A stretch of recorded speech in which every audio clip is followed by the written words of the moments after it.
Okay.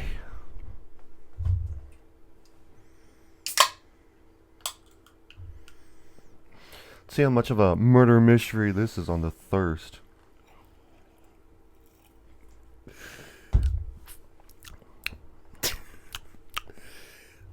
A murder mystery. Yeah, that's what it's called. Top. It's called murder mystery. Yeah, at the top. What is liquid death anyway? Liquid death is sparkling water.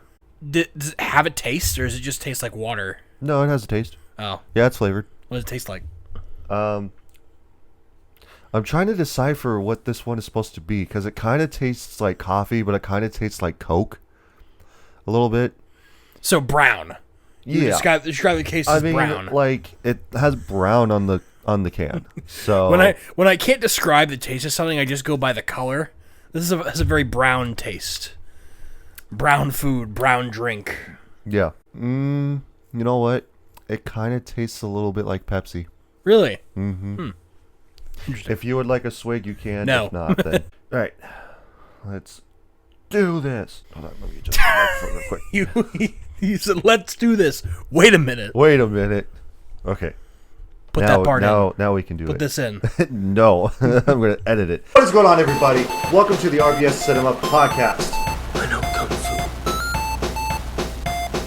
Show me. This is Sparta! I'm thinking I'm back. Why so serious? Avengers! Assemble. I'm Batman. You better lawyer up, asshole. Because I'm not coming back for 30%. I'm coming back for everything. I'll be back.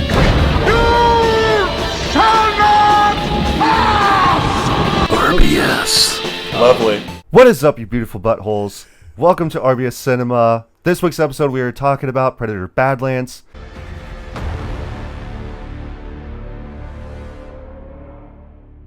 Before we talk about Predator Badlands, I'm your host, Devin. With me is co-host Jack. I'm still Jack, even though despite that weird intro that you just did. Yep, and because you weren't here last week, how you doing? I'm good. That's good. I had to take off last week for some personal reasons, but now I'm back, so we're talking about this one, which is something that Devin suggested.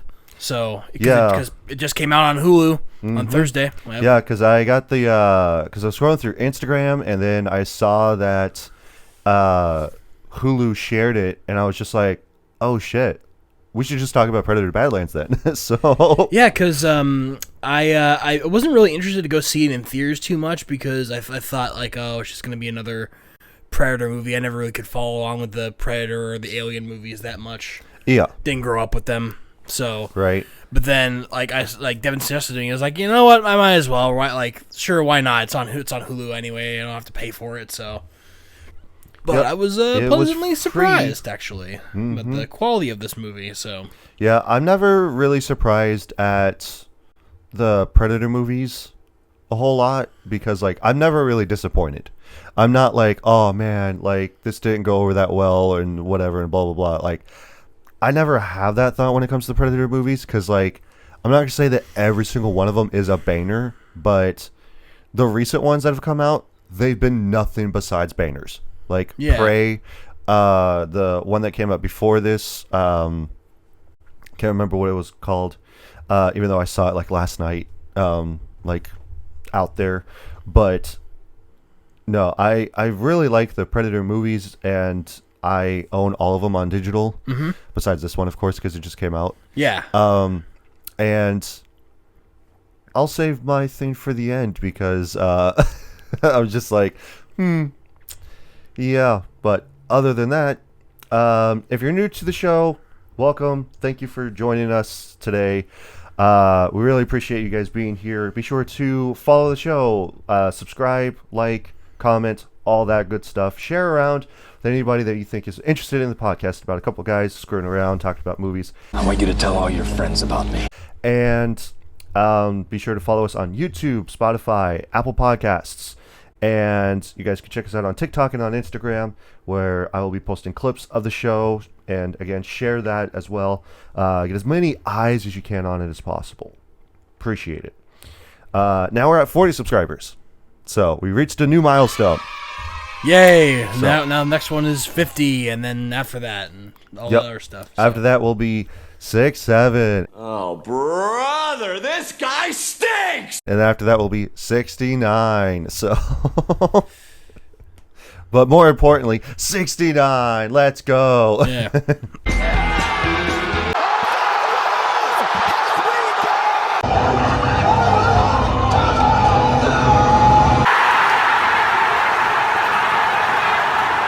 So, A funny number. yep, the funny sex number.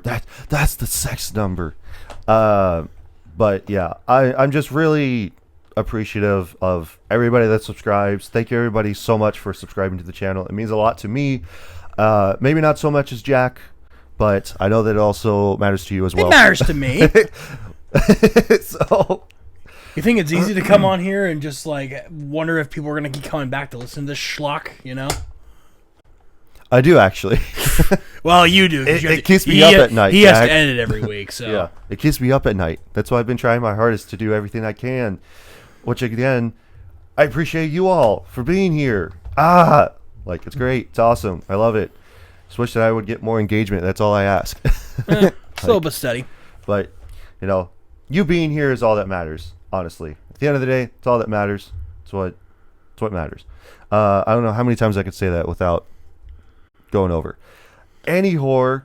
But yeah, before we talk about Predator Badlands, give you a little bit of rundown of what we do here. So we will kick off with watch lists, talk about what we've been watching for the week, and then we will talk about more specifically what the movie is about, cast, crew, director, writer, all that boring stuff, and then talk more in depth about the movie, and then give our review on this being a rent, buy, or a skip, and then talk about suggested people on what other people have to say about it, and then, you know, that'll be it. So buckle up, because we're going off onto an adventure with a younger, smaller predator onto a deadly planet that's just trying to kill him versus him trying to kill everything. Yeah. So, but yeah, we'll kick off watch list here. Do you want to go first? Because you weren't here I'll this go. week? I'll go first. I'll run through my list real quick. Cool. I've been on a Star Wars binge recently. Like I've just been going crazy with it. Speaking of Star Wars, sorry to derail your thought, but did you see that Darth Maul is coming in? They're making a show about him. Yeah, they're making a from Darth like Maul the show. same animation style of the Clone Wars. Yeah. So and I'm hyped. So exciting. Yep. So, but like, I wanted to go back to. I want to start with Empire Strikes Back and then go to Return of the Jedi because I'm pretty well familiar with A New Hope and stuff like that because it's been like parodied so much. Like it was fresh in my mind because I recently I saw like a bunch of edits of the Family Guy. Oh yeah. A New Hope. So. I love you. I know. So then I started with Empire Strike Back and Return of the Jedi because it's been a long time since I've seen those ones. And then I curved all the way back around and I watched Revenge of the Sith again. yeah. And after watching all the movies again, like I watched the prequels, like Phantom Menace and Return and Attack of the Clones, like a couple months back. But I waited on watching Revenge of the Sith because I feel like I knew it pretty well. Yeah. After watching Revenge of the Sith again, I can tell you it's my favorite Star Wars film. Oh yeah, 100%. Like I was listening to Bad Movies Rule, and I know that I keep mentioning that show on this podcast, but like they on their Patreon they talk about good movies sometimes, like once a Yeah. month. And so this month's was Revenge of the Sith, and so I was listening to it, and then like I could just remember everything because they were going scene by scene, and so like they're like talking about it and everything, and I'm just like, dude, like I forgot how good this movie actually is. Because last time I saw it was when I was like a kid, and now that I'm like 31 years old, I'm just like, maybe I should go back and rewatch it because I remember everything that happens in that movie, and I'm just like, yeah, like it's so good, like with the action sequences, the like the cadences between like Anakin and Obi-Wan. Yeah. And especially where once you start realizing this too, after it's like really fresh in your mind, like the last time that they saw each other, before like their big fight in Mustafar. Yeah. They had that love in their heart for each other. Yeah, to it's be like, like, goodbye, hey, old friend. Yeah, it's all like, hey, I hope you do well on your mission. Hey, I hope you do because good on yours. that was just as Obi-Wan was leaving for Utapau, basically. Yeah, and then Anakin was going under Palpatine's wing. Yeah. At that point, so what people really miss out on, I feel like, with the Star Wars movie is not necessarily the big action sequences and the plucky band of rebels. Yeah. But it's the dialogue that happens in the slower parts of the film. Oh, yeah. That people tend not to remember as much, but there's a lot of really deep stuff there.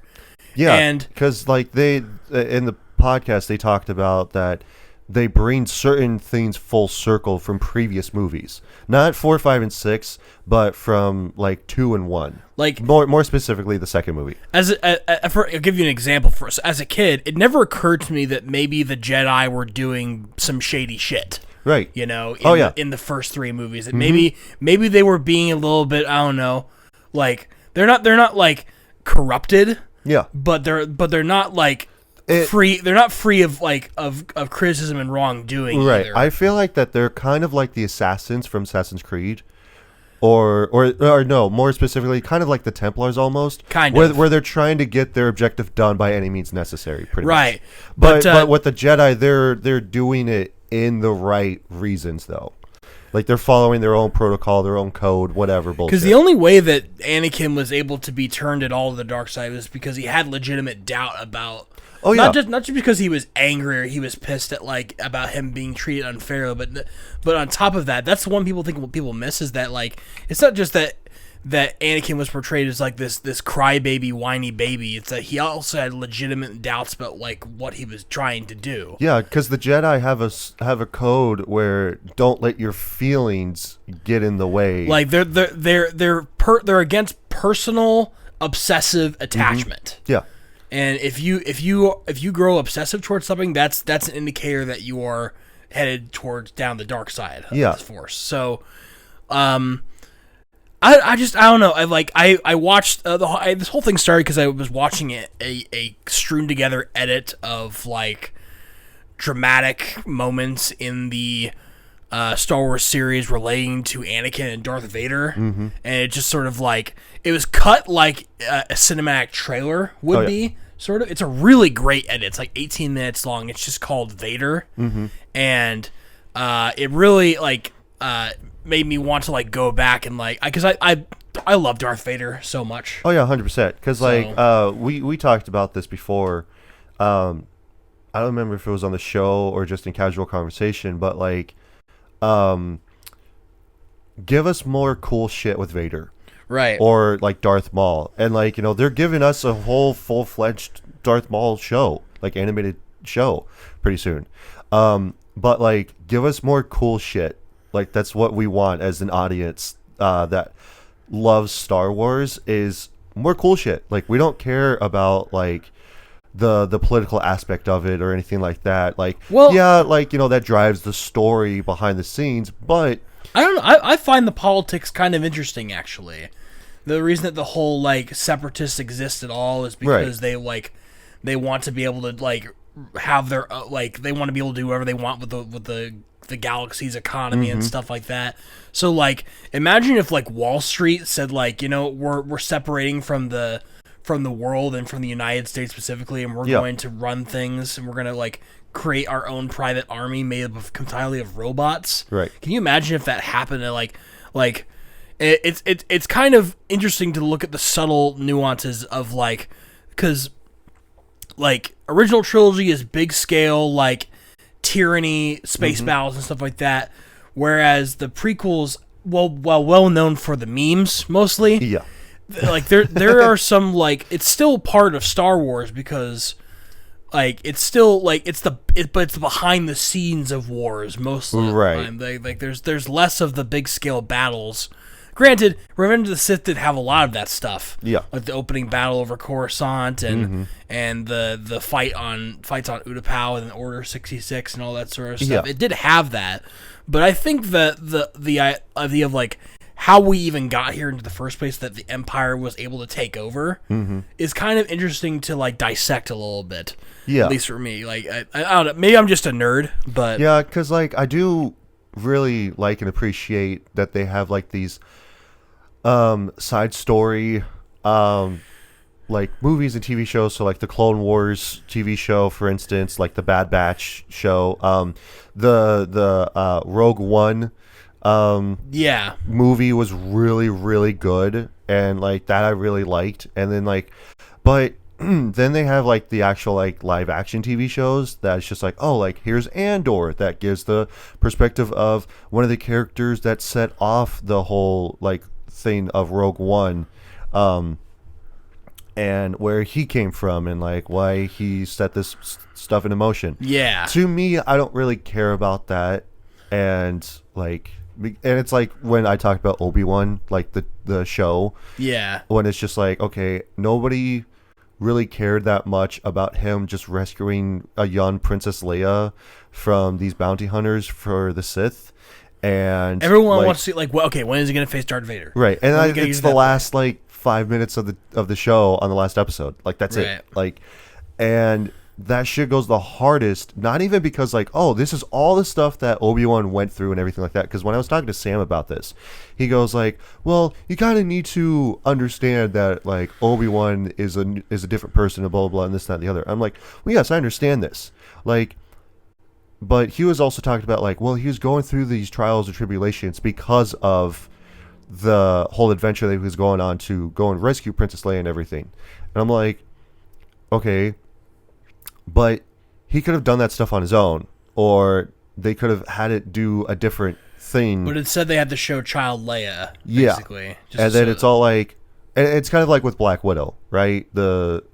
Where it's all like, oh, what was she up to in between Infinity War and Civil War and Infinity War? Who and it's cares? like, nobody gives a shit. Who You're cares? just using this. You're just using this as a catalyst to introduce new characters to then further on projects. But that's all you're doing. But okay, Star Wars doesn't do that nearly Well, as no. badly as Marvel does. No.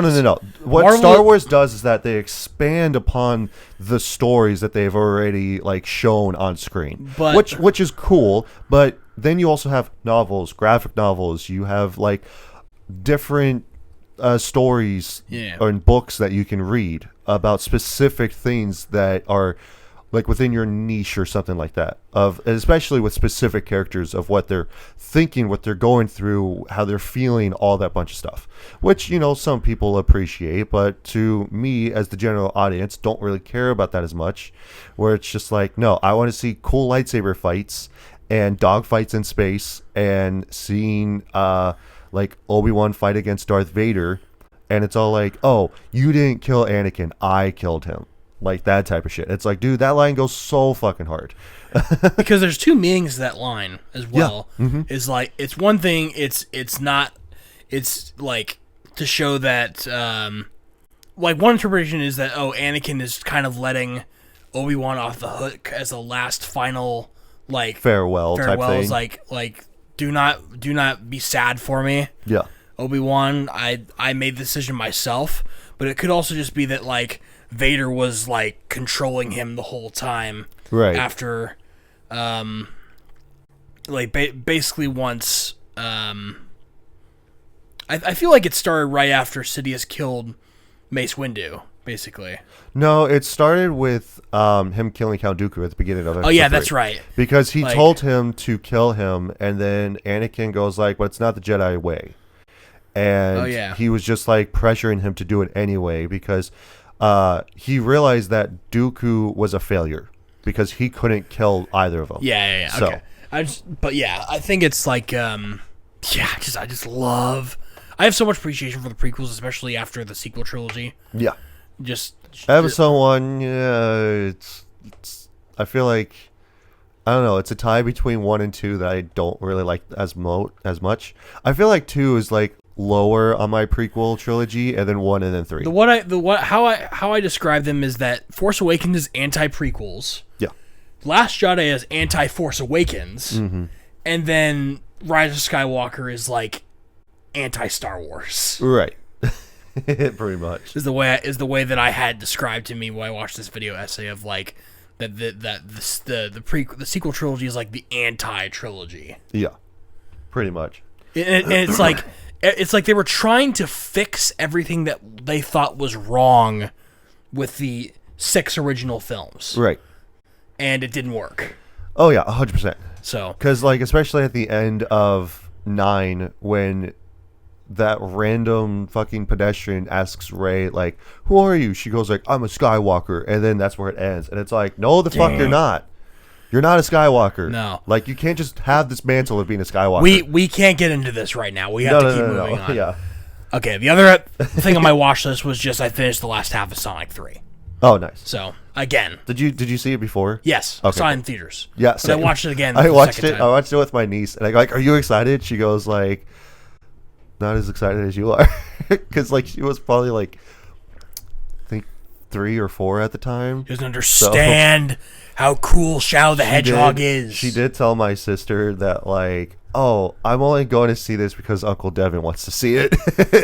I'm just like, "Well, you're not wrong, kid. You're not wrong, kid." So me with my "I'll Be Sonic" T-shirt from A Day to Remember, because I have a song called "I'll Be Sonic and You'll Be Tails." Okay. Which has nothing to do with the video game either. So it's just a random title for a song. So just a weird reference there, but okay. Yeah. Anyway, that's the I think that's the most important bits that I watched was just 3 Star Wars films and then Sonic. the second half of Sonic 3. Yeah. It's great. All right, your watch list. So first up on my watch list, I have The Wrecking Crew. So it's a new movie that came out on Amazon Prime, and it has Dave Bautista and it's got Jason Momoa in it. They play as like buddy cop, like type of shit. It's kind of like Hobbs and Shaw, but better. So, because Dave Bautista, he is a Navy Marine. I guess not a Marine. He's like a Navy special officer. So I was gonna say Navy SEAL, but that's not his division. So, but yeah, he's a Navy officer. His dad dies, and then Jason Momoa, who is supposed to, I think, be his half brother.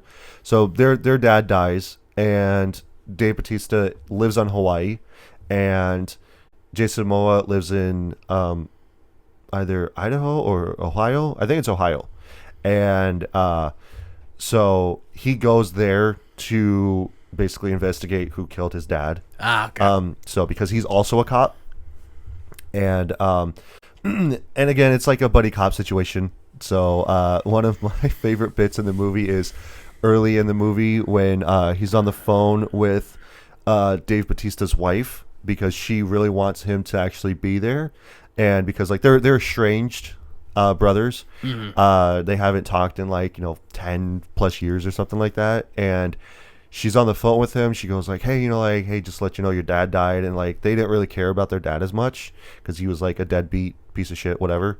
And he's on the phone with her. He's like pissed drunk because his girlfriend broke up with him, and he's like pissing. Yakuza guys come up and has a knife to her throat, and he goes like, "Oh, hold on," like, and so he turns around and he goes like, "Hold on, that's sharp, like, relax." And then he just goes like, starts slapping his dick with the guy that's holding the knife. He goes like, "Sword fight." So, but yeah, it was actually really good. I really enjoyed it.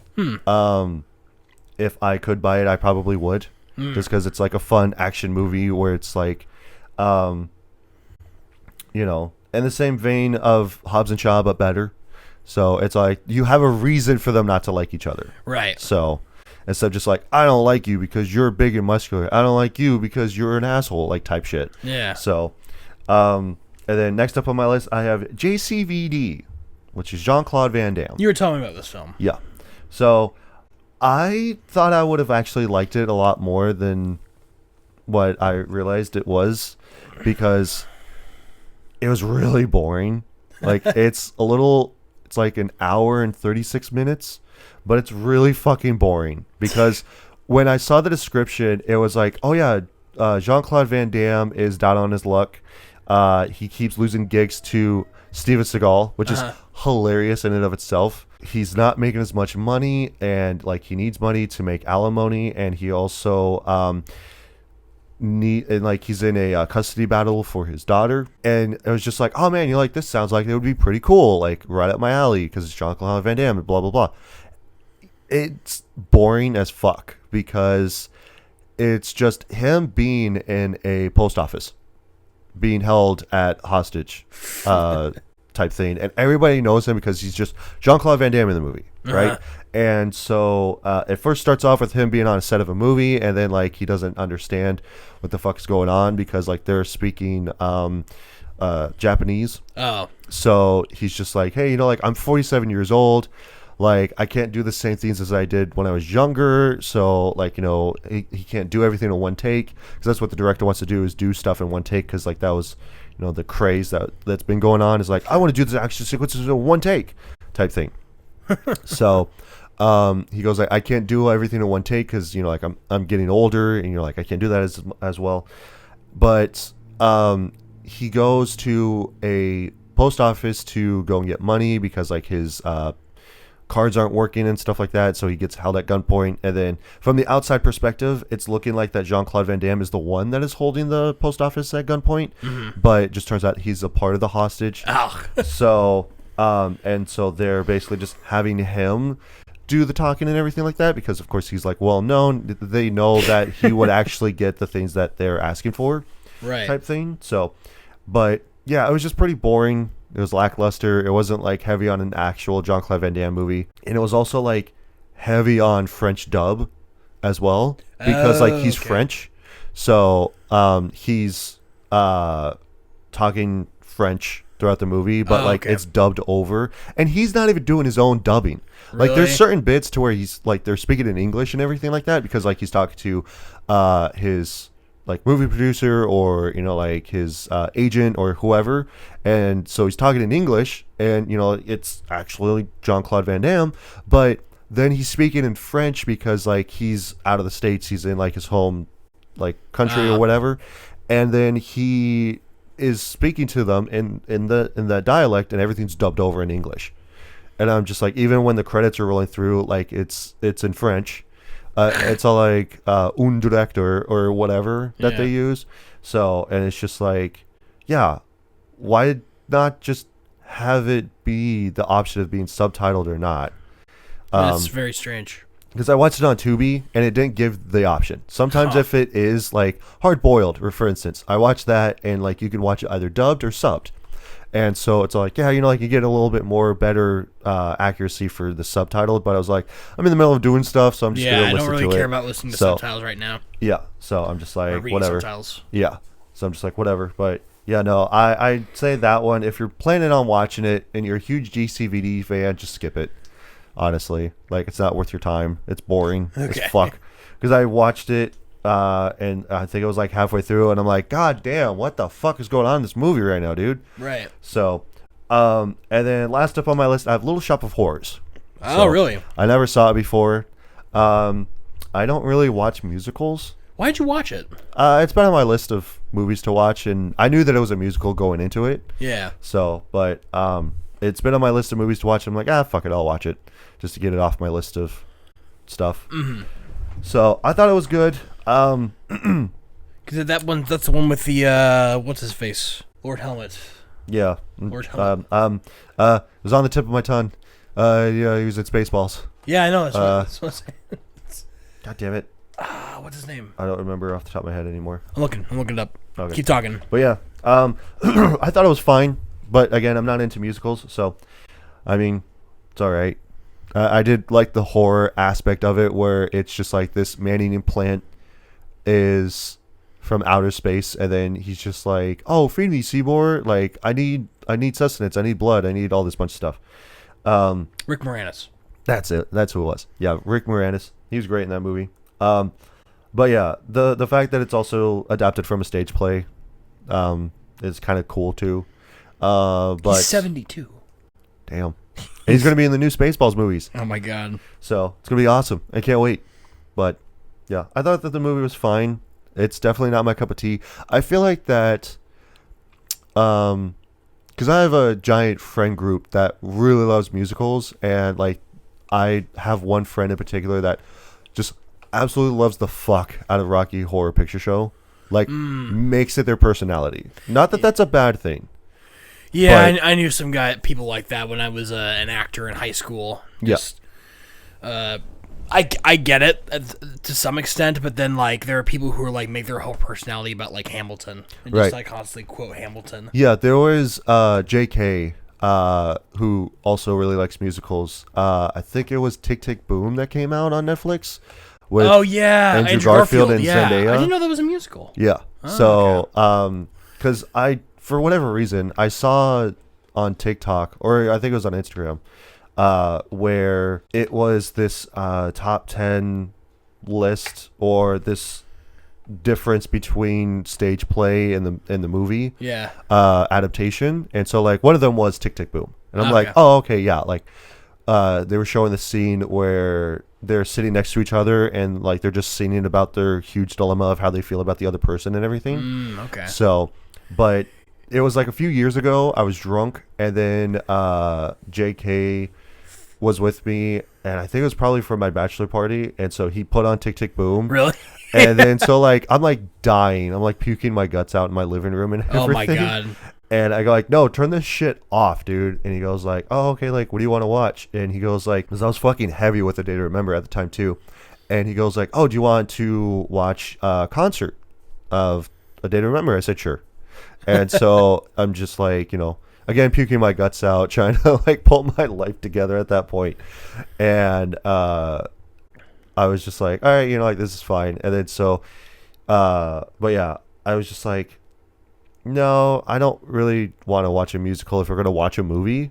Like, if I'm in the collective realm of going like, hey, like, let's watch this musical. Okay, cool. Let's do that. Like, I'm not opposed to watching a musical, but if we're going to watch something, we're not going to watch a musical. That's like, we're fair. going to watch something. Yeah. Like, so, but yeah, I thought it was fine. So, but yeah, I wasn't expecting that ending that he ate. I've Rick never Moran- seen it. Oh, okay. Yeah. Never mind. Lips shut. But yeah, check it out. I if you need watch to it. see it though. So. I should have seen it by now. Yeah. With So, I was going to spoil it because I thought that you might have seen it, but I won't mention it. Nah. But I will mention this. I did not expect it to go the way that it did. I got you. But yeah, otherwise, that's it for watch list, right? Yep. Cool. All right, let's get So, into let's get into Predator Badlands. the Badlands. A young predator outcast from his clan finds an unlikely ally on his journey in search of the ultimate adversary. So, Yeah. because Short and sweet to the point. yeah, short, sweet to the point. Because he gets exiled and he goes to the planet to go and kill the most unkillable creature in the known database, and then he goes to prove himself by killing it. Yep. So, It's pretty right much. passage. on a planet that is trying to kill him. Genna, the So- Death Planet. Yeah. So got director Dan Trachtenberg. Got writers. He also co-wrote it. Patrick Eisen and Jim Thomas. Just to name the writers here. And we don't have a huge cast of people either. So Yeah. there's like 11 top cast people. So we got Ella Fanning, who plays as Thea, and I think she also played as Tessa as well, because I think that they're supposed to be like twins. Yeah, they're supposed to be sisters. So, well, they're not specifically sisters; they are synths. Right, but So- they refer to each other as sisters. Yeah. So They are identical. So. yeah, and then we got Demetrius Schuster Koloma Tanji, who plays his Deck.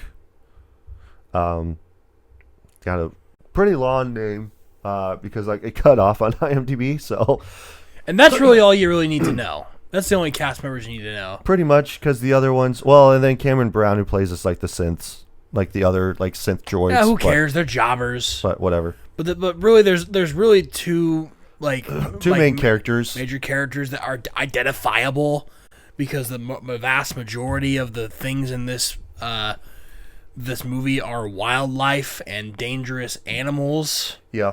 And Pretty much. and dangerous plant life, and then Deck's father and brother, who have actors, but it doesn't matter because they're predators. They're aliens. They're not real humans. So Right. It's all CGI monster goop. you wouldn't know who they were unless you looked at the credits. So Yep, pretty much. Got a few taglines here. First hunt, last chance. Because it's his first hunt. Yeah. He wanted to go and do this, and it could be his last chance to get it. Yep. On November 7th, the director of Prey welcomes you to a world of hurt in IMAX. I don't know why that's even a tagline, but whatever. Welcome to a world of hurt. Speaking of. Yeah. So, which I would have to say the top one is like First Hunt, Last Chance. I'd say that one's my favorite. Yeah. Just because, it's his first hunt. It's his last chance to get it. So I went into this movie partially blind, just because I saw there was a lot of marketing material for this movie when it first came out. 100%. And you couldn't really get away with it because it came out during football season. Yeah. I'm So pretty it's sure. everywhere. So I had to see some trailers of it. But like there's less that I actually remember. The only thing I remember is that he has a robot companion, basically. But like I never really cared too much about Predators to be able to like notice anything like in particular. I wasn't particularly excited for it, or I had no strong feelings about it, basically, because I just like the Predator series. Like I'm not too invested in it. I saw the first one and I thought it was. It took me 2 times to watch the first Predator one, because the first I didn't even get to when the Predator shows up. I was probably just doing something else. Yeah. Then I went back to like the full thing, and it was pretty good. I'll probably watch it again at some point now that I've watched this one. But then this one came out, and I'm just like, I really had no expectations. I just sort of like jumped into it, and I was pleasantly surprised about how well this movie was paced. Oh yeah, 100%. That like you'd think that it would get really boring at times because it's a character that doesn't speak English, is not a human, has weird, gross, like tendrils, fangs for feet, for like I can't a face. remember what they're called specifically, but yeah, basically his fangs and stuff. Like it's really it gets really unsettling to look at sometimes. But then especially when he's breathing, his jowls like vibrate too. At first it gets a little unsettling, but then you just sort of like you kind of like you're just able you to just, look past put yourself in there, yeah. And you start. It's kind of he kind of becomes humanized in a way, which is weird because there are absolutely no humans in this film. Right, like because they're all synths. Yeah, they're synths, so they're just human. like They're humanoid, but they're not humans. Right, they're just basically androids. Right. So well, I guess they're just like they're androids. They're not cyborgs. They're androids. They're completely synthetic. Yeah. So and like especially where she has who was it? Thea. Thea has the feelings, but Tessa doesn't. No, they were. I mean, I think they were both programmed with sensitivity. Yeah, they were actually. Yeah. Yeah, but like, I guess like. But she is more inclined to have her feelings versus Tessa, who isn't. Right. Exactly. And like the regular sense, it doesn't matter because like they don't have feelings at all. They're just like you said, they're jobbers. Yeah. They're just there just to do their job, and that's it. Like they don't even talk. They're little grunts, and the fact that they all look the same. Right. They're all white guys too. Yeah, they're your stereotypical white guy. Yeah. So, but like, yeah, I was expecting like maybe a couple like big action sequences, and then maybe some like buddy cop sort of stuff, some cheesy stuff. Yeah. Between the Predator and her, which actually you don't even like refer to him as like the Predator. It's Deck, you know. That like the character has a name. We figure out what the name is. And I thought it was just going to be also the trope of the character is speaking a foreign language and the person who speaks English doesn't understand them. Right. It's like how Monster Hunter was. Yeah. That dynamic got so annoying after a while because it's like they can't properly communicate. Yeah. But that's all remedied by the fact that she has a universal translator. Yeah. But they're not all speaking in Yautja, you know? Right. She can speak in English so that we have like... Because we as the audience can understand what she's talking about. Which helps so much in being able to like follow what's going on and to keep up with this character who is not human, doesn't speak the language, and I also don't like that they went with the trope of like, I'm gonna make it so that you speak English now. Even though, like, I'm going to use technology and make it so that you can be understood by the audience. Oh yeah, Because that's super lame sometimes. It has to happen sometimes, but like at the same time, also the trope where somehow that person knows the alien knows English, Right. and is a fluent speaker of English, right. or over the course of the movie they learn how to speak English. Yeah. I'm glad they didn't do that. Oh yeah, 100%. Because to him, she's still speaking in Yautja. Yeah. But to us, because when she's first introduced, she starts speaking to him in Yautja, and so she changes her dialect to be like, okay, now I can talk to you in Yautja, but everybody else can understand me like in their native tongue. Again, that's not the reasoning she gave, because that would be breaking the fourth wall. Yeah. That never happens in this film. No. But she's just like, I think it's like she didn't want to. She thought it was like he wasn't trying to help her out or anything like that. No. Maybe he was a little bit offended by that. Yeah. So he's just like, fine, I'll just talk in this sort of voice, but like you can.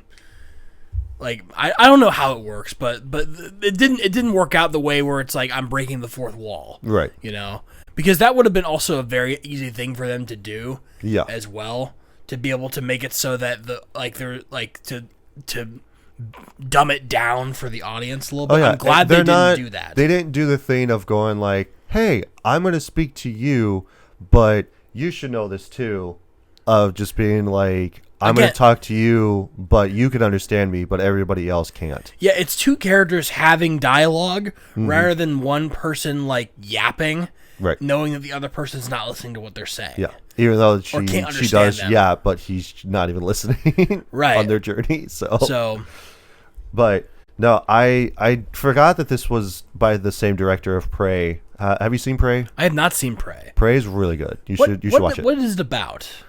Prey specifically? Yeah. It, Like basic summary. It has to do with it's Indian culture. Oh.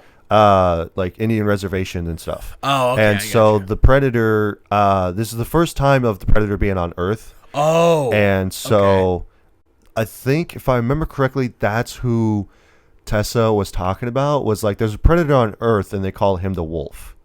So maybe that's who she was referring to or something like that. I don't remember.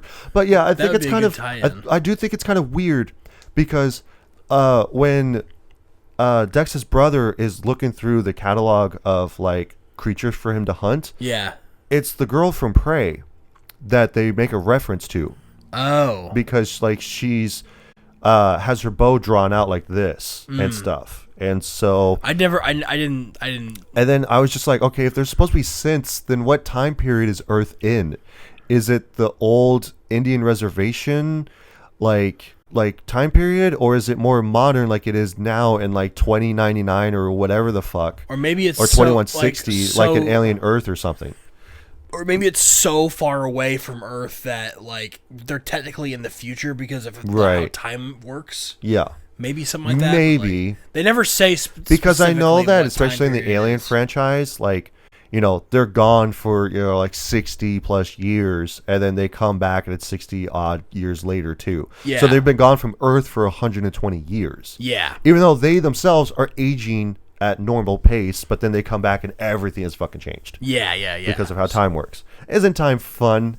Yeah, time tropes. So. Yeah, but like it was weird because then she started talking about that there's a wolf, or that there's a predator on Earth and he's called the Wolf, and he has a pack, and so he goes like, oh yeah, like he basically fucks shit up, right? No, and so she goes like, no, like he actually is there just to protect the pack instead.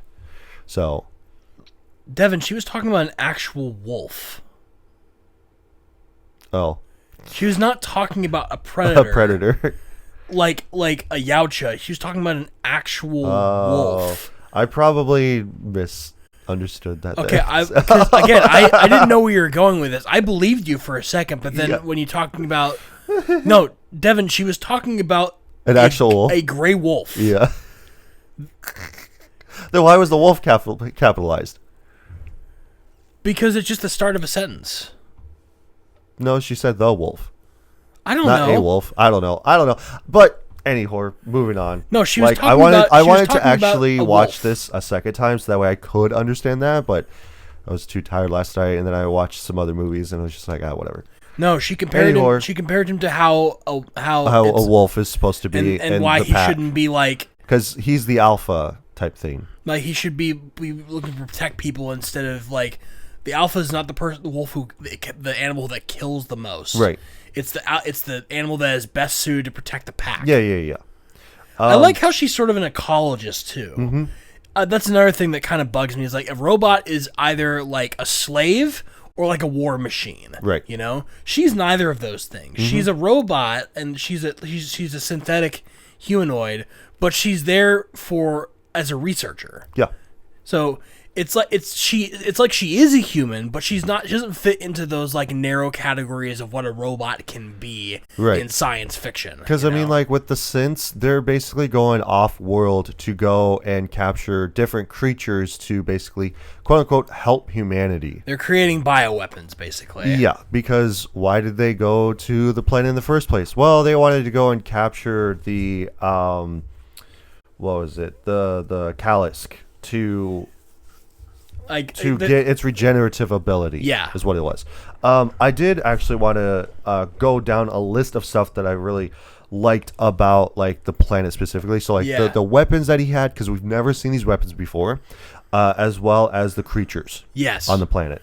So we had like the grappling hook that was in the beginning of the movie that he was using. Yeah. So That's cool. yeah, that was actually really cool. The sword, because we never seen any of them use a sword before, and I think it's catered towards each clan Yeah. because, like, you know, they just have their wrist size Blades. Yeah. yeah, which- the wrist but blades and stuff. he got his broken. Yeah, he so got his can- broken early on in the movie, and so I do love the fact that he didn't really have a whole lot of weapons in the beginning of the movie. Like when he goes to the planet, because you know, like usually when they go to a different planet to hunt, they have tactical gear that they can use to actually, like, you know, make their But his ship crashed. So. right. Well, that too, but you know, like for one, when in the beginning of the movie, when his brother is trying to protect him, he fights his dad and stuff like Yeah. that. So like for one, his when he gets on the ship, his grappling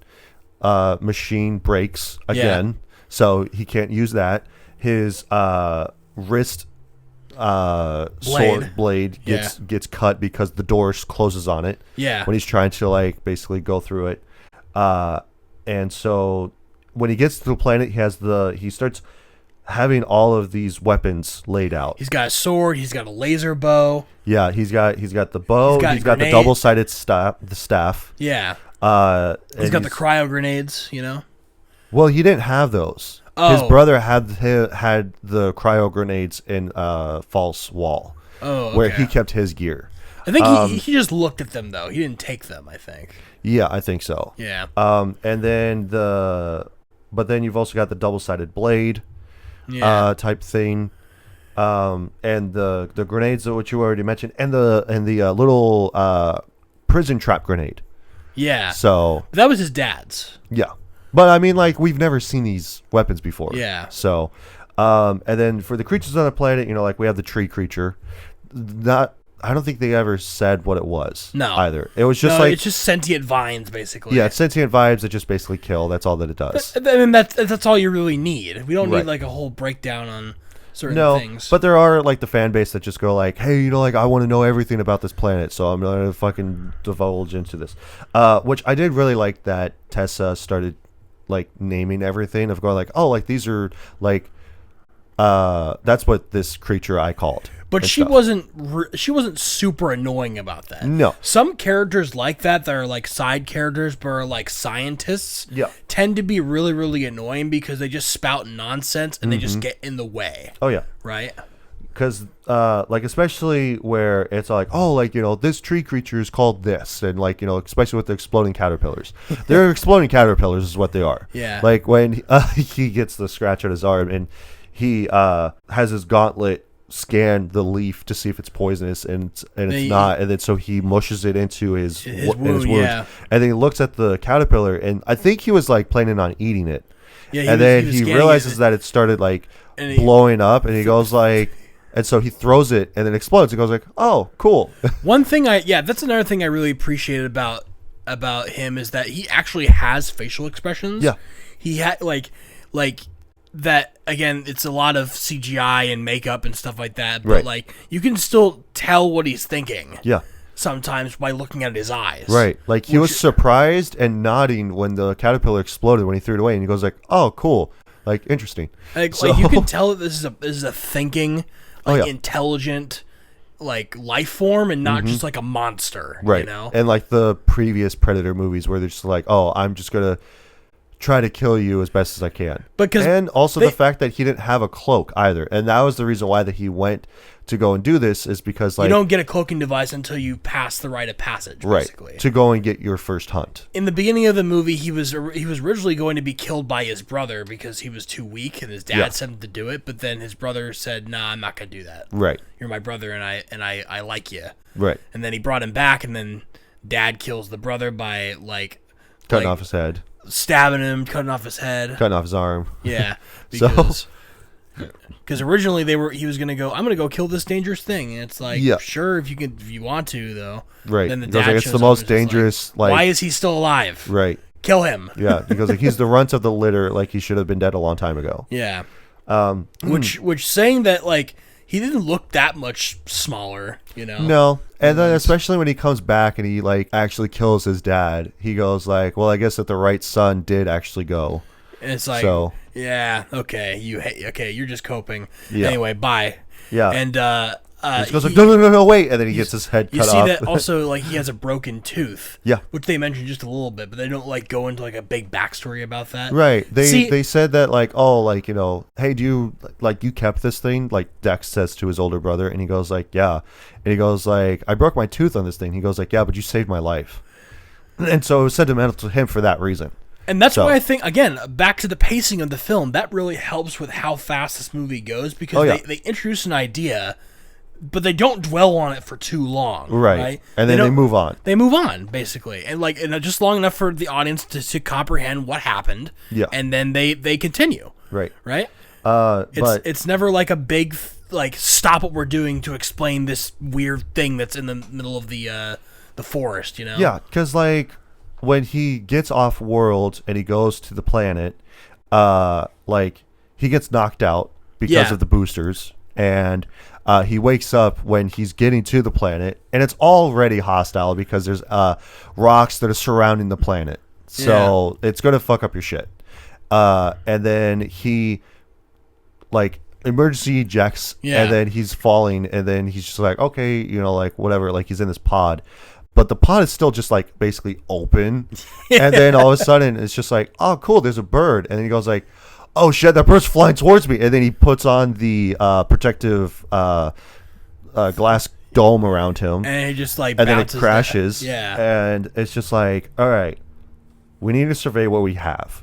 And so he has a backpack, and then immediately his shit gets stolen because of the freaking vine creature in the forest. Yeah. So he's already getting his shit rocked as soon as not even before he gets to the planet. I'm glad he's also not like invincible. Yeah. You know? He doesn't have Like- invincible armor or anything. Like there's a real chance that he could die. There's a real sense of danger. Right. Cause like that's kind of what it's what I call reverse power creep. Basically, it's taking a potentially strong character, and then weakening him, weakening them on purpose, but not to the point where they're just like useless. Oh yeah, 100%. Like he's gonna hold his own. Like he held his own throughout the whole course of the movie. He has to use his skills rather than his technology to be able to survive. Right. And then, like, especially towards the end of the movie, he starts using the environment to his advantage, like the stuff, like the creatures that he's been going through, and that helps the audience to understand that, like, oh, he's not just like an alien with a bunch of super high tech that does all the work for him. No, he has like hunting gathering instincts. Yeah, It's a very intelligent because creature. that's pretty much what you're supposed to do, is to familiarize yourself with your environment, use that environment to your advantage against the people that are already on that planet. Like he's So- a hunter, you Yeah. know, and he's Which- not just some random alien. Right. Which, speaking of, I did like the little text blurb that they have in the beginning, where it's like, Yautja are prey to no one, friend to no one, predator to all. Yeah, Which is like, okay, cool. And then that is actually a cadence throughout the movie, because he starts getting friendly with Tessa and the Bud, well, he's the creature. and again, he's already been like has a little bit of doubt cast onto him about like what he really is because of his dad telling him that he's not a member of the clan anymore. Like he's a runt, that he should have been killed anyway. He's Yeah. not truly a Yautja. Right. You know, so he wants the chance to prove himself, but in the process of doing that, he's also rediscovering what he wants to be, Oh, yeah.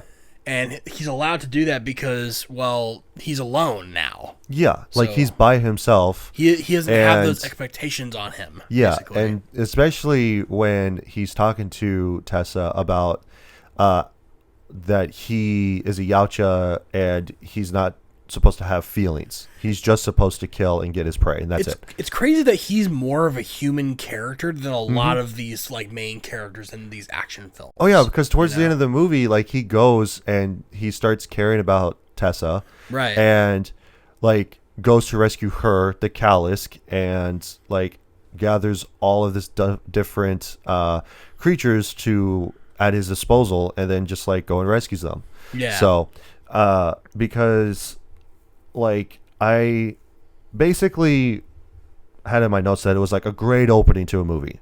Yeah. Because you have him like fighting with his brother as training, and then where he then him and his brother have this dynamic and everything, and then he goes like, hey, I'm gonna go improve myself by going to this planet to go and kill the most unkillable thing, and then like he knows that nobody likes him, basically. right, because he's the runt and he's the Yeah. smallest predator. So I'm and looking stuff. for a chance to prove myself. Yeah, and then he, like, his brother gets killed by the dad. He goes off planet because his brother has him go off, and then immediately is just trying to get killed by the planet itself.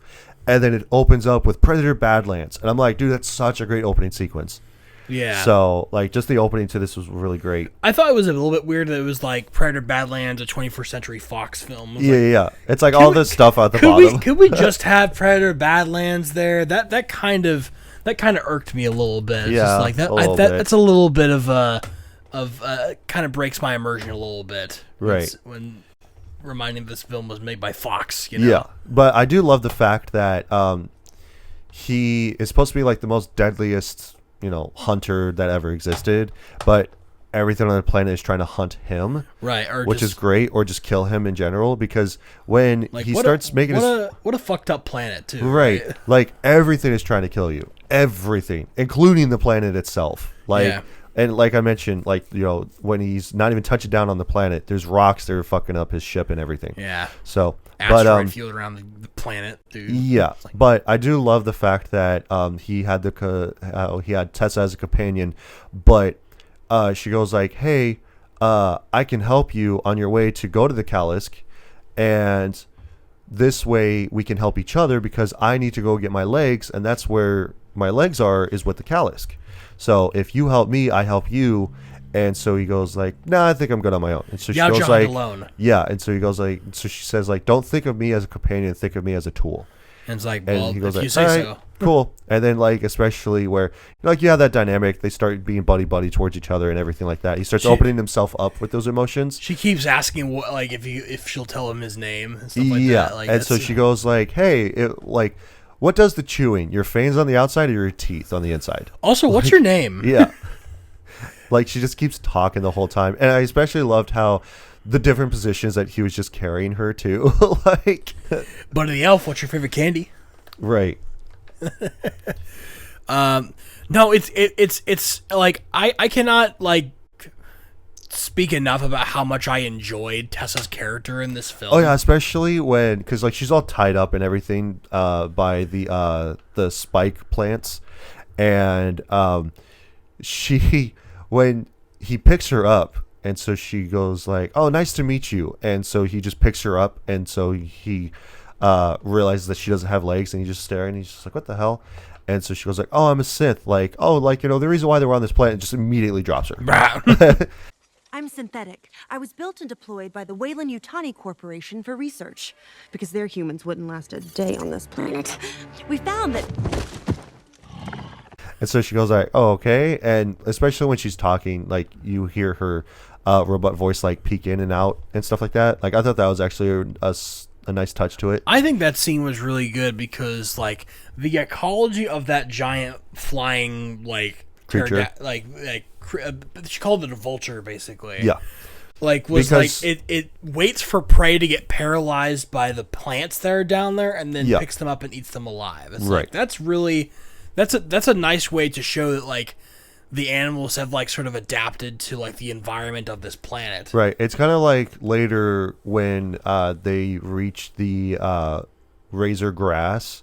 Yeah. And the only things that can pretty much get through it are like these bone bison. Yeah.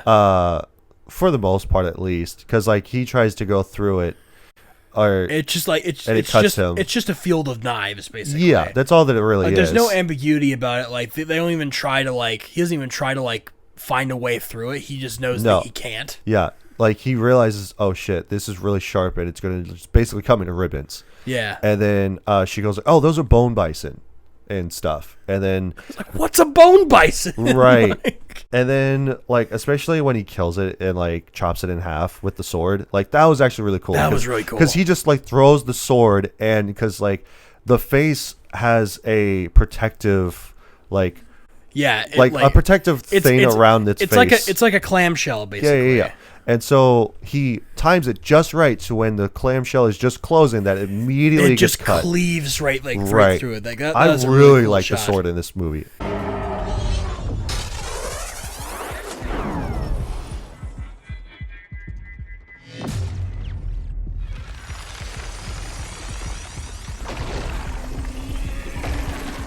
I love the sword. Like, I wish it's we really would. cool. I wish we could have seen more of the laser bow. Honestly. Yeah, the laser bow would have been But really it got cool. taken away immediately. It's like, Yeah. God damn it, you know. Yeah, What else? Like, and then Bud shows up. And yeah. around this Bud time shows scene. up and is just like trying to a get its own kill. Weird pretty space much. monkey thing. Yeah. Like space monkey, like Sonic the Hedgehog looking Yeah. thing. It rolls because like it can get through the razor grass, but we don't realize this because we're like, oh yeah, you know, like it has tough exterior, like it has a protective like skin Like type of thing. you see it rolling through the razor glass, and you don't really like bat an eye on it. It's like, oh yeah, Right. And especially when they just an have animal the on this fucking planet. what is you it? know? The Luna bug is what she calls it. Yeah. Like that it is up in the trees and it's just like slowly taking them up, and then Bud also shows up and then it's like, hey, I'm gonna help this creature, and gets inside of its mouth too, and then breaks its teeth on the skin. It's because he So- was impressed by the fact that he cleaved a bone bison like Yeah, that. he goes like, oh shit, that was really cool, dude. I'm gonna help you now because you're fucking cool. I said out loud at this point, like, out of all the animals on this planet, I want the explanation of why that one's called a Luna bug the most. Right. You know? Why? What about that is a bug? Right. You know? Exactly. This is a Luna bug! Yeah, because and then they come across the Embrae Inguis, the little sliding creatures that could spit acid. Oh, that's right. So I thought that was actually pretty cool. I do Acid salamanders. Yeah, pretty much. And then like they start spitting at her, and then she's like, "Here, give them this." And it's like, Right. "What is this?" And it's like, "Well, you catch more flies with honey than you do vinegar." Right. And he goes like, I don't hunt flies. On flies. Yeah. I thought that was really funny. Yeah. So. And like everything he takes is like too literal and everything. And then you've also got the fact that when after the bison fight Or Yeah. rather, he kills the bone bison and stuff, and so like they set up camp and everything. Because he's hungry. Like, Yeah. This whole reason that they went this way is because he hunted the bone bison because he's- he was hungry. Yeah. So, and then he shares it with Bud, the little space Yeah, monkey. and then he tries to share it with Tessa, and like, so "Oh." she goes like, "Oh, that's very sweet, but like I can't eat." He's like, it's And not he goes sweet. like, "It's not sweet." So because she said that's sweet. I like how you said that, like what that said, like, he takes everything literally. Yeah. You know what other character they try to do that with that is made in recent memory? Drax. Yeah, But then they just made Drax just an idiot.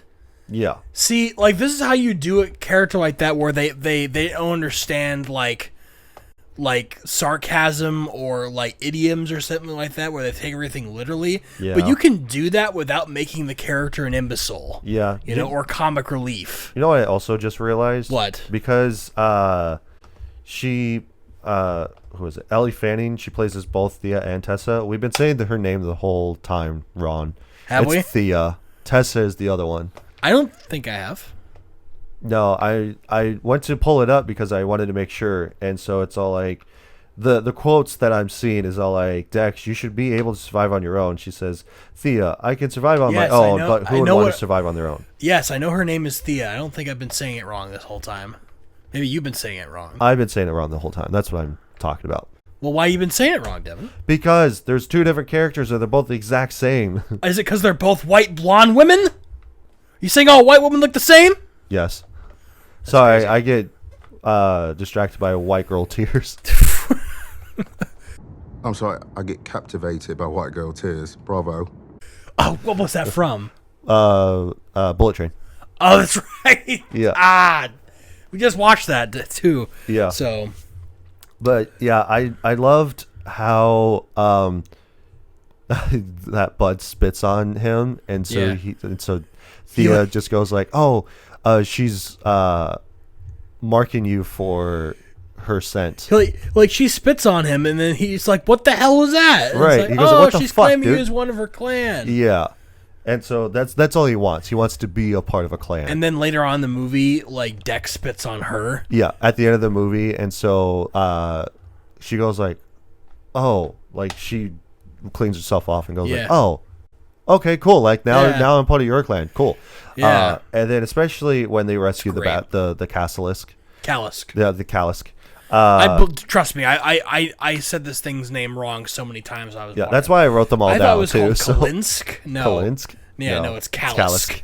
And so when Bud goes up to Kalisk, the Kalisk, like her mom, Yeah, and like basically like puts their heads together, and then he does the same thing because originally he just puts his hand on her, Yeah. and then he does the same thing to be like I respect you and like Yeah. I want to be a part of your like dynamic or whatever. It's like I don't want to kill you anymore. Right, because like I really liked that scene too when he actually goes to like kill it, because that was the whole thing. Because after they go off by themselves, because leaving Bud behind, she goes like, Yeah. "But wait, what about Bud?" And he goes like, "I don't fucking give a shit about that thing." And then they go to the waterfall, and so he finds the callous tooth. It's like And he it goes like, drinks here. "Oh, it drinks here. Like, does it drink here? Like, is it nearby?" And so she's like dead quiet to him, because she goes like, "I don't like the fact that you left Bud behind, even though it was like a really sweet moment that she wanted you to be a part of her clan." It was like Yaocha hunt alone. Right. And it's like, And so she goes like, "But you're with me," and he goes like, "Yeah, but you're a tool." yeah. And then he starts going back into like regressing back into his usual. And then thing. that's when she starts talking about wolves. Yeah. And it's like, what really happened between you and your like what's going on with you and your clan, right? It's a little weird. And it's like, well, you Yeah. know, like, we must Yaocha must be great predators and stuff like that. It was like, you know what? There's a predator on Earth called the wolf, Yeah. right? Not again, Not a wolf. not a literal predator. Yeah. Not a the predator. I think that what confused me was that she said that there's a predator called the wolf. Called the she wolf. wasn't talking about an actual predator. She was talking about an animal. An actual animal. She yeah. shows. I can see how that would be confusing at first a little bit, but like she shows you said an animal, Right. but like there's an animal on Earth called the Me, wolf. general audience. Me, big dumb stupid head. So but like I like that comparison between them, and like she sort of just like breaks it down again, using her knowledge as a scientist and an ecologist to be able to explain a foreign creature to another foreign creature. Yeah. Can I cannot gush about how much I appreciate Thea as a character in this film. 100%. She was great. I really enjoyed her character and her character arc, sort of. So because like I forgot to mention this about camp scene that they have. Yeah. Where she goes like, "Oh my god, like that was thrilling!" Like, because she's never been into like the actual outside. Yeah, because she's more in like a laboratory. Yeah. Right. And so she never Tessa really went was the field agent. Yeah. But then Tessa got Injured. supposedly killed by the Callisk. The Callisk, and so now Thea doesn't know where she is. Right, and then that's the reason why her legs got ripped in half and Yeah, stuff. so she, for all she knows, that Tessa is dead, but she Right. really wants to reunite with her sister. Right. Meanwhile, Tessa's still alive. She's being repaired back at the base. Yeah. Meanwhile, their superior, their mother, is telling them that they shouldn't. They're not. She's not allowed to fail again. We need the Calix sample. Right. So yeah, and but she goes like, "What was your favorite part?" And he goes like, she goes like, "Oh, like that was thrilling. Like, you know, I really liked that." But she goes like, "What was your favorite part?" And I have this written down too, so I didn't forget. He goes like, "When I pierced its head with my sword and its blood rushed down my face." And so that was my favorite part too. Yeah. So, and then I did love that Bud started copying him. Yes. So that was pretty funny. But yeah, getting to the Callisk fight scene, like that was actually pretty cool because in the midst of this, he gives like they find Thea's legs, and so she's like repairing herself, and so she goes like, "I'm sorry, but like I can't let you kill the Callisk. Like that's my mission is to bring the Callisk back to." He was like, "You tricked me." Yeah, and so he goes like, "Fuck How you." dare you? He goes like, "Fuck you." Like I didn't like you anyway. Like type and thing. Then he leaves her behind and goes to find the Callisk. Yeah. And then when he's fighting it, like, I'm like, dude, just cut off its head. And then he cuts off his head. And I'm like, dude, like, awesome. And then, like, it starts, I'm like, surely, because, like, you know, at this point, like, we realize that it can regenerate, like, limbs and stuff. Yeah. It's like, surely, if its head's gone, it can't regenerate. And then all of a sudden, you see it pulling its head back together. And you're like, holy shit, that's fucking cool. Like,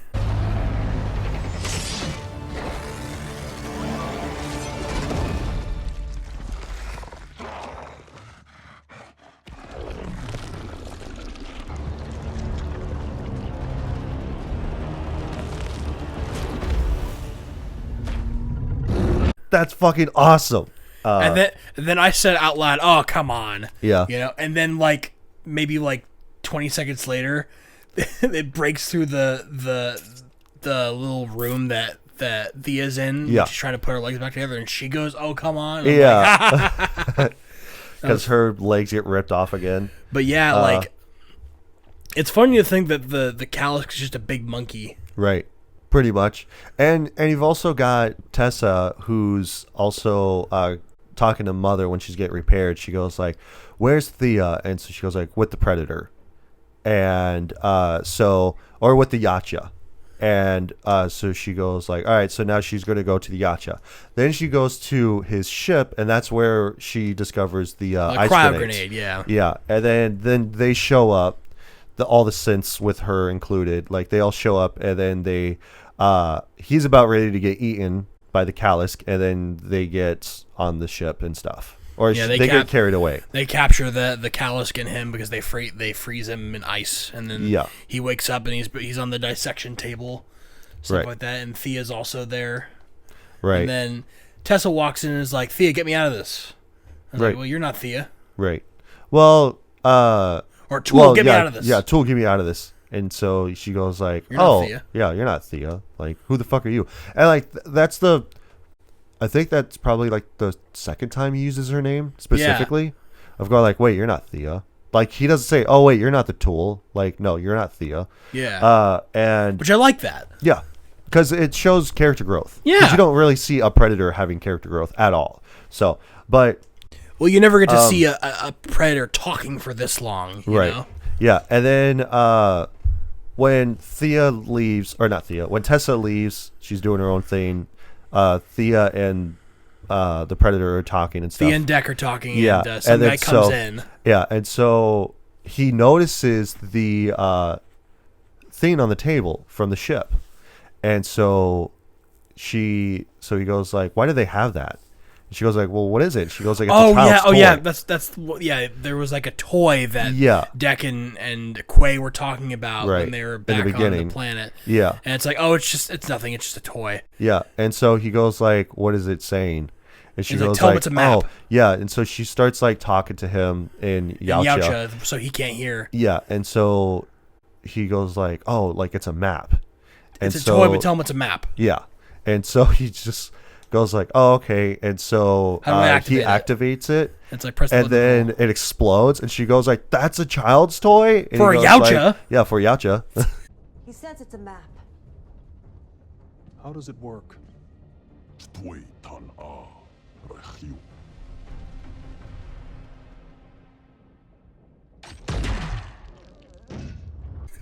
So like, even then, it's still like there's still like a little bit of like comedy between the two of them. Oh yeah, 100%. And then when he goes to like finally like he jumps out of the like he manages to get free because of Thea, and he runs off, and then he goes back to the ship, and then he finds his brother's mask in the little like middle of the ship thing, and he would like he looks at it and he goes like, "I'm doing this for you, brother." And he goes and like goes around the different places that he's been already to go and like collect materials. Yeah, collect materials and stuff. Fix up his weaponry. Like, right. He gets he gets a knife from one of the razor glass. Yeah. No. Yeah. He fixes his wrist blade with the razor glass. Yeah. He gets a tooth from the vulture to use as a separate knife. Right. He grabs a lot of the explosive caterpillars. Right. He befriends one of the acid spitting newts. Right. Or whatever it's called. And that is supposed to be his like actual projectile like laser gun that he has on his shoulder, which I thought was really cool. He also uses the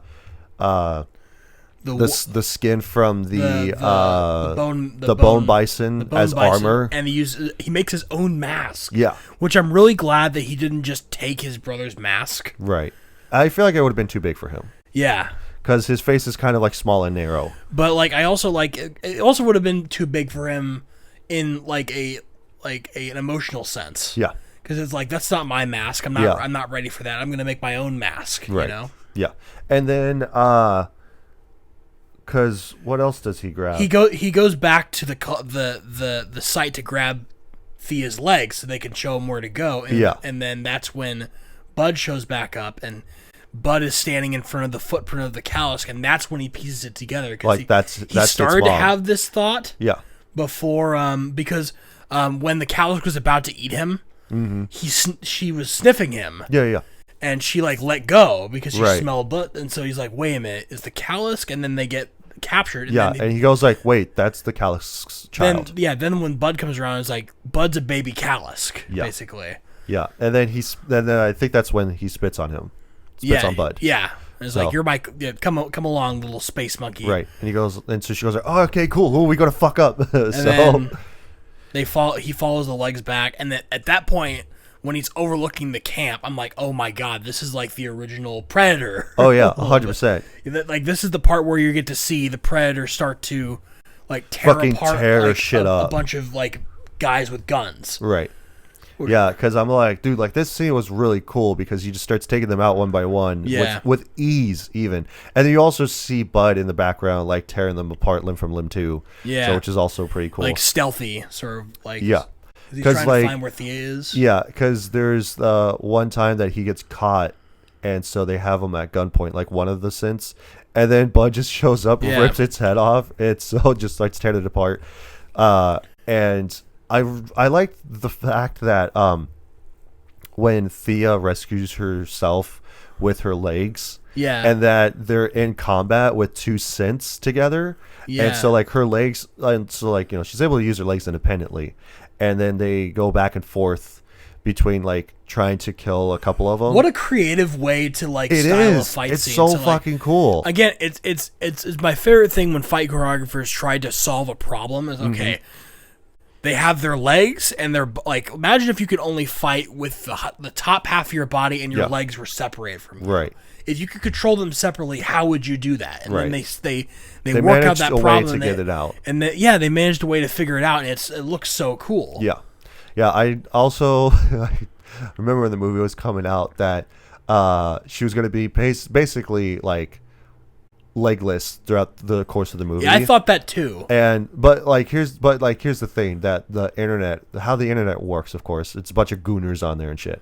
So it was really funny that they go like, somebody made a meme of going like, don't forget what they took away from us, and it's a picture of her on the red carpet, and so it just shows her ass like in a dress or something like that, and so it's all like, again, the gooners of the internet, and I'm all like, my God, that's funny. Don't forget what they took away from us. Yeah. What do you fucking get out of your mama's basement, dude? Yeah. So, but again, it's just to emphasize that she has like a nice ass and stuff. But like, what was I gonna say? So from there on, like, I like how she pretends to be like broken apart. Yeah. And so I should also mention this movie is PG-13. It is. It's not rated R, which actually was surprising. And this is the one point where like a movie that is PG-13 instead of rated R plays to its strengths, because the fact they're all robots. Yeah. There's no like the Predator can like rip them humans. apart basically. Yeah. Without having to worry about like blood and gore basically. Right. So like this is the one example of like a PG-13 movie made correctly. Oh yeah. Rather than a PG-13 that desperately wants to be rated R, Yeah. but can't do that, so has to like handicap itself just to make sure that it fits the rating system. Oh yeah. No, this is a movie that was clearly meant to be PG-13 from its inception, and didn't have to be edited or redone just to be able to fit like more general audiences. I think that what made it more PG-13 is the fact that they're all robots and not humans. Yeah. So like it's not. There's a technically blood. There's a little bit of blood when he's fighting, when Quay gets killed in the beginning, and then when he kills his dad at the end. Right. So, but that's not overly bloody. And then anything. seeing the blood like drip out of him, but it's all green blood. It's not red blood, so it's technically fine. Yeah, it's like, robots and alien goop. Like animated blood is fine. You can have animated blood in like a rated E like video game, basically. Yeah, and there's a reason why that like especially in it's certain anime or in certain provinces that you can find anime. So like in China, for instance, you can't show blood, so they either erase the whole scene altogether in certain or they certain change anime, the color of or the they blood. change the color to white as blood. So like so weird. Some of the edits of that is just like it's because really I remember seeing really the edits of going like, it's a really violent anime scene that happens, and like especially where somebody gets blown apart or something like that. So all it's just the a reds big turn to white. black block that's just right there. Oh so, yeah.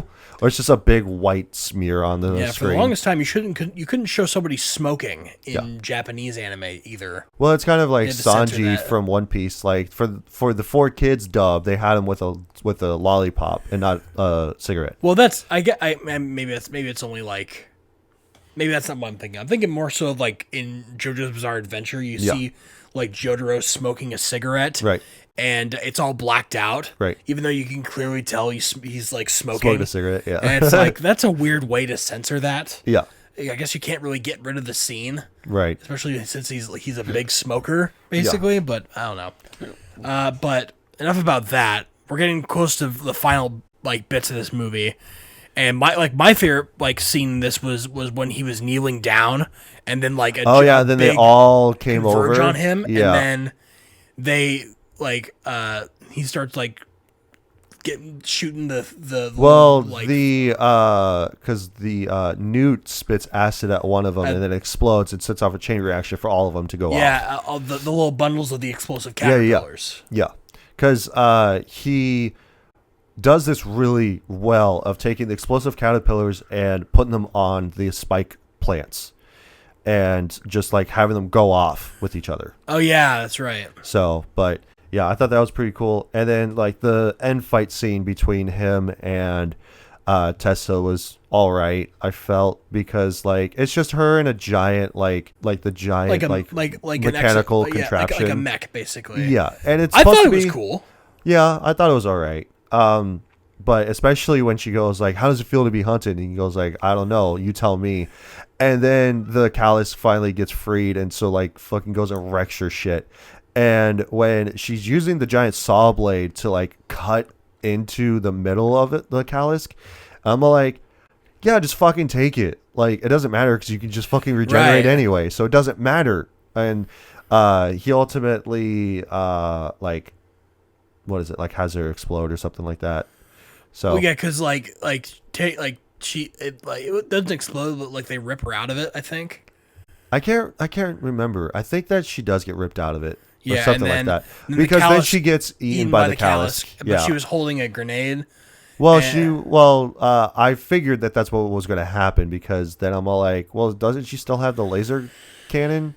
And then so she like freezes it after having that touching moment. Yeah. And then it doesn't come back. Yeah, and then it doesn't regenerate because like it was frozen from the inside out. Yeah, and then it died. That rule of like if it's indestructible on the outside, then it must have a soft interior sort of trope.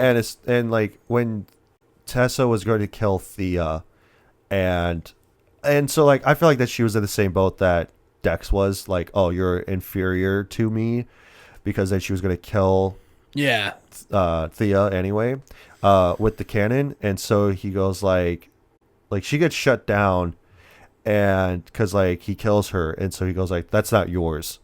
And I'm like, oh, 100%, because it's not even yours, but it's your brother's. And I'm just like, fuck yeah, dude, let's go. They have a touching moment for the callus, so that it's dead, and it's just like, oh man, that's fucked up. But then he goes back to his home planet with his new gear and stuff like that. And he's like, I've come back, and I've got my hunt. Throws like Tessa's skull at his father's feet. He's like, what's this supposed to be? Goes like, it's my hunt. It's proof that I came back from that planet alive. Yeah. And especially when he goes like, oh yeah, fucking whatever, like you're an outcast, like we pushed you out of the clan and whatever. And he fights his dad, and I'm like, fuck yeah, dude, let's go. Another hell yeah moment. And he ends up like killing the two predators that come down. Yeah. And like pretty I'm just easily. like, damn, that's fucking cool.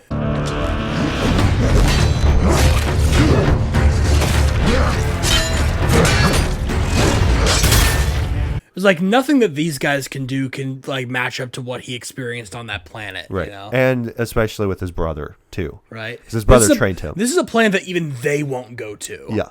That every predator that's tried to go to that planet has failed, basically. Yeah. So for him to be able to like come back, and like that just shows how much stronger he's become, basically. Right. And especially when he says that, like, you know, you're not a part of this clan. He goes like, good, I didn't come back to be a part of the clan. I came back for my cloak.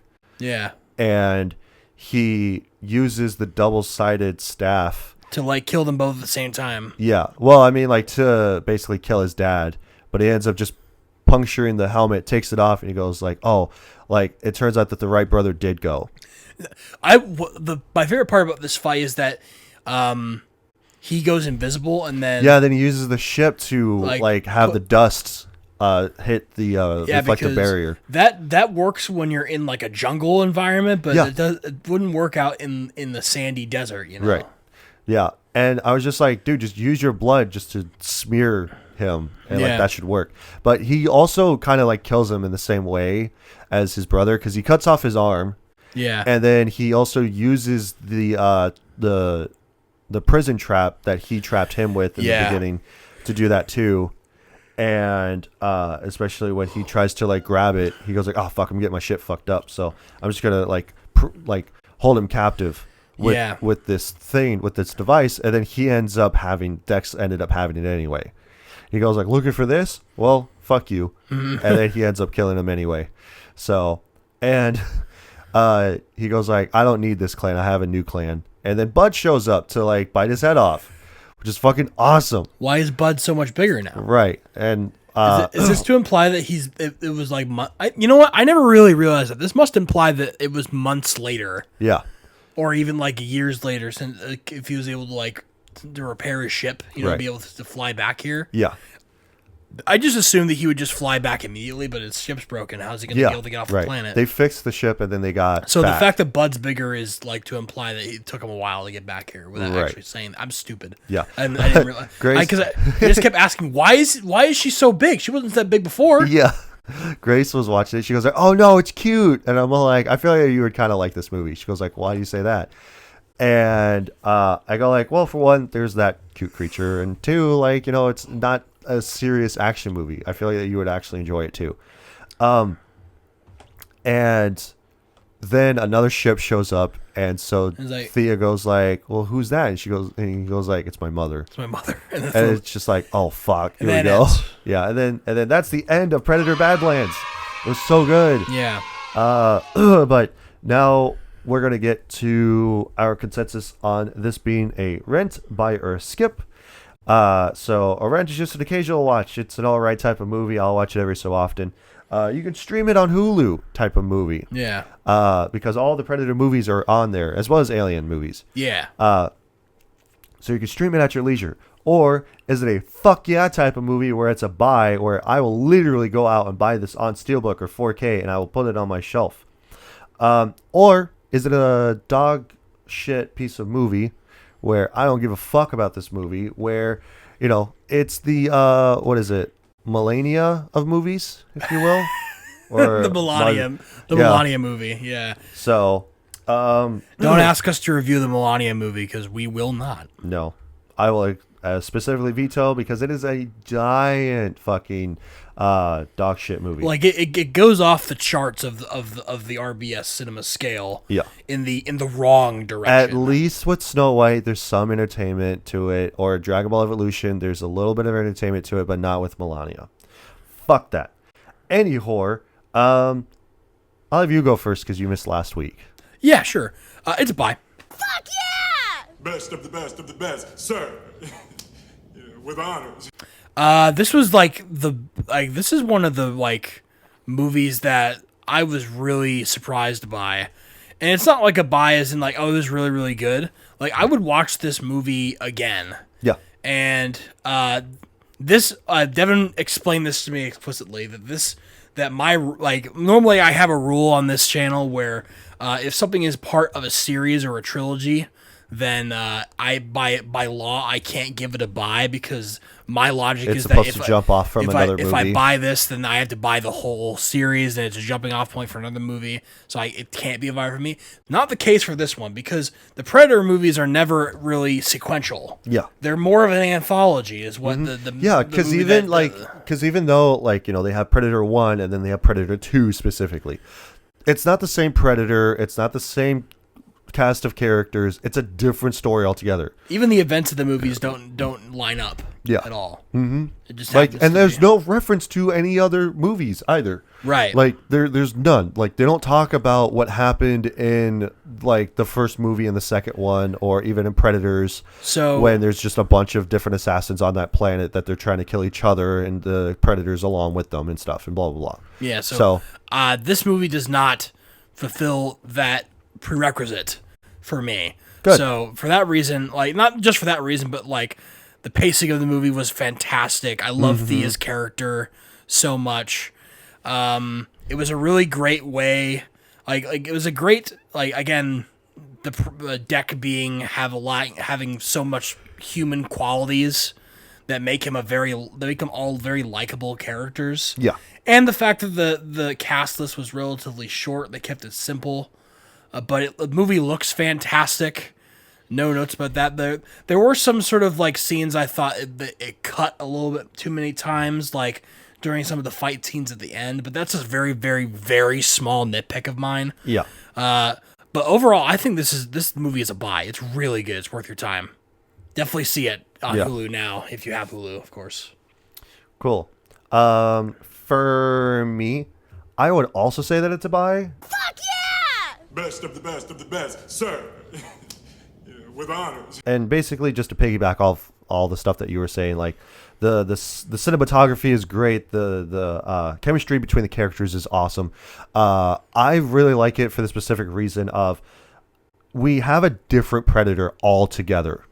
Yeah. And given the fact that you have him in a whole new environment that where any planet that they go to do a hunt, they are supposed to be the alpha of the whole planet. Like, nothing can kill them, pretty much. They're the apex predator, Yeah. basically. Now you have a fresh predator on his first hunt, for one. Two, he is the runt of the litter, which means that he is smaller. And three, given the fact that he's on a deadly planet to where everything is trying to kill him, absolute cinema. Like, it's a great way to show that even other predators won't go to this planet because of how deadly it is. And he is supposed to be the weakest, the runt of the litter that goes to this really deadly planet and still makes it out alive. Like, But there were some times where you think that he's not going to make it out there. right, 100%. Because, like, even for him, I honestly don't think that he would have gotten out if it wasn't for the help of Thea and Bud. Right. 100%. If it weren't for Thea, he'd be like being dissected right now. Right. And He all- would have gotten eaten by that and by that flying creature. This corporation would have gotten his weaponry. Right. Which, can you imagine, like, an army of synths with the Outer Predator. technology? Yeah. Yeah, exactly. Like, that implication makes it like have real stakes. Oh yeah, 100%. And it's not just like, oh, there was never really in doubt because the predators are always so strong, right? Yeah, I did think that it was pretty funny because we didn't talk about this joke that they made was Dex's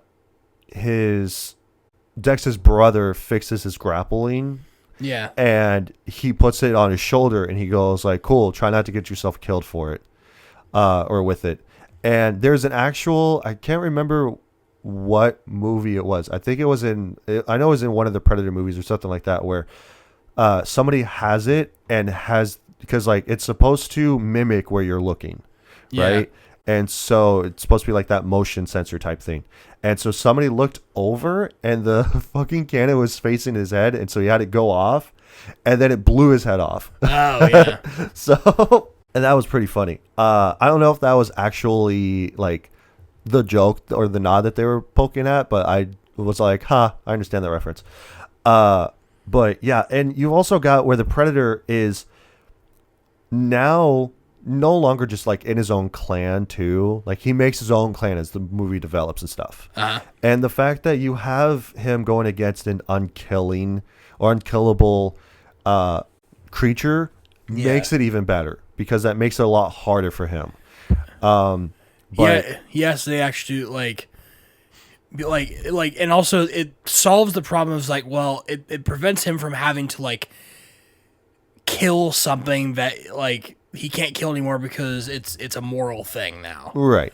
Yeah. So see, he finds a way to be able to still come back with a trophy, even though, because it still dies anyway. Yeah. So I thought for some reason I thought that it was going to be that he would just take back a piece of its tooth as a trophy and use that, but instead he just brings back Tessa's head, which I think is a lot more powerful. Oh yeah. Because it's still one last defiance of his father. Yeah. Because it says like, I'm not going to do what you say anymore. Yeah. You know, I made my own decisions down on that planet, and this is my trophy to prove that I came back from that place alive. Yeah. And now I'm coming back from my cloak. Yeah. You know? And so cool. And also given the fact that this is the first Predator movie that is not rated R. It is PG-13. And it's still good. Yeah, I was just going to say, and it still works, because it doesn't need to be rated R in order for it to have it work like this, specifically. And given the fact that it, like, sure, you know, like, it's a little quippy and stuff, you know, like, between the, like, Thea and Dex and stuff like that, like, you know, cracking jokes or whatever. But, like, it's not hammering it home for the jokes and stuff like that. Yeah. So I would give this movie a solid 9 out of 10. Oh yeah. This is the gold standard for modern PG-13 films. If I feel like that I could watch it again immediately after finishing it, that's a definite buy, 100%. Because Yeah. like as soon as I got done with it, I'm like, I really want to watch this again just to enjoy it. Because like I was looking at it objectively as like, what do I like about this movie? And then once I got done with it, I'm like, dude, I should rewatch this just so that way I can, like, just enjoy it for what it is. Like, just to, you know, enjoy the movie and stuff. But yeah, for all those reasons, it's a buy for sure.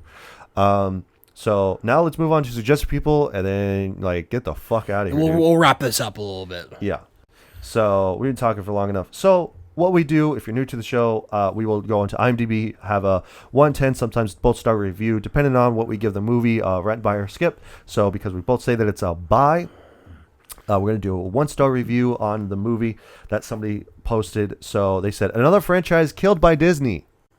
Because Disney owns 20th Century Fox, if you remember. Yeah, they do now. So. Well, they've had it for years. Yeah, but but still. like.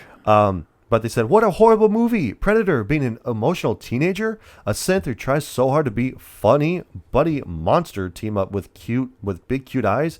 All enemies being synth is no blood. Why does everything need to be adjusted for kids these days?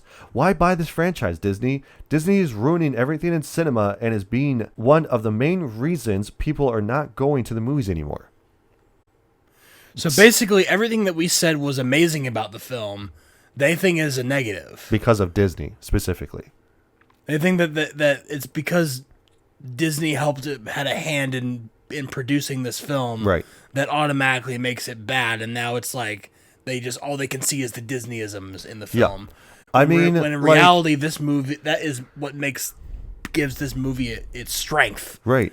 Objectively, yeah. I feel like you can go anywhere with the Alien and Predator franchises. Like there's different Predators, like especially through all of the movies that we've seen. Like after the first one, there's many different Predators. There's different clans, so you can go anywhere you want with the Predator franchise. So in this guy's opinion, you can only have a good Predator movie if the Predator in the movie is an unfeeling monster, and it's bloody. Right. It's a bloody mess. And it's just trying to hunt a human. Right. It's like, yeah, humans are cunning, but literally having a smaller predator that is the runt, that is the outcast, go to a deadly planet, one of the deadliest planets that you could possibly have him be in, and still come out on top. This guy wants what the fuck are we doing, dude? Zero nuance in his Predators. Right. No interesting characters for him. Only mindless monsters. And I bet that they would say Prey was also not a good movie because it isn't an action movie oriented specific. So I'm actually more interested now to go watch the original Predator after watching this one. Yeah. And then sort of like imagining what it's like to be the Predator in this sense. Yeah. You know? If you haven't seen 2, I would also watch 2 as well. Because that's the one where he's in the city, right? It's a cop, right? Yeah, it's Danny Glover is in the movie. He is the main character. Is there a Predator 3? No, because they went Predator 1, 2, and then they went to Predators. And then The Predator. And then they started making the new ones for Hulu, like Prey. And then the Predator versus Alien. Yeah. Those are also in that same cadence, but yeah. So, okay, maybe I'll give Predator 2 a shot after I watch Predator 1 again. Yeah, so we'll see. mean, I watched Predator 2 recently, like months ago, and I thought it was still pretty good. Yeah. And then we'll finish it out with this one because I also saw this one, so it's basically the same thing. Yeah. So they said, not a Predator movie, absolutely dreadful film. Disney has ruined it again with the fucking Disney shit. Yeah. A film I have followed all my life, and we get this trash. It's the worst Predator film made, and I thought the Predator was bad, and this is awful. Made for girls, not hardcore fans. It won't be in my Predator collection. So glad I did pay to see. I would have walked out and asked for my money back. Is there any chance I could look at this guy's like profile picture on Facebook or Twitter and get Craig? Apparently he's a total contributor, and he's an IMDb member for 2 months. The only thing that he's reviewed is this. So that's about it. Bro made an IMDb account just to rag on Predator Badlands, man. Yeah. So I just think that it's like fucking really dumb that we're doing the whole Disney thing of going like, oh, Disney's ruining the movie and blah, blah, blah. It's all like, no. No, dude. They did not, like, they oversaw the movie, but they didn't fucking do anything about it. Because need I remind you, it came from the same director as Prey. Yeah. So you still have the director from Prey who made a fucking really good, solid Predator movie that wasn't just about the Predator. It was about the fact that he was going to be the prey. So there you go. Because you have another person in this movie that is also a hunter, just like he is. Like, what the fuck? I don't know. So But yeah. Anyway, no. anything else on all Predator of this Badlands? basically to say that yes, it's a technically made by Disney movie, but it is still a solid fucking movie nevertheless. So those people are fucking idiots. So I would call those wrong people. So but no, nothing else on Predator. Okay. So I think that we'll call it then. cool. Which again, thank you everybody so much for watching, listening, tuning in, however you guys are doing it. Again, be sure to follow us on YouTube, Spotify, and on Apple Podcasts. Do all the nice things, make us look good, make us feel good. And we'll have something new next week. So we'll keep you guys posted for that. So with that being said, again, thank you and bye. Bye.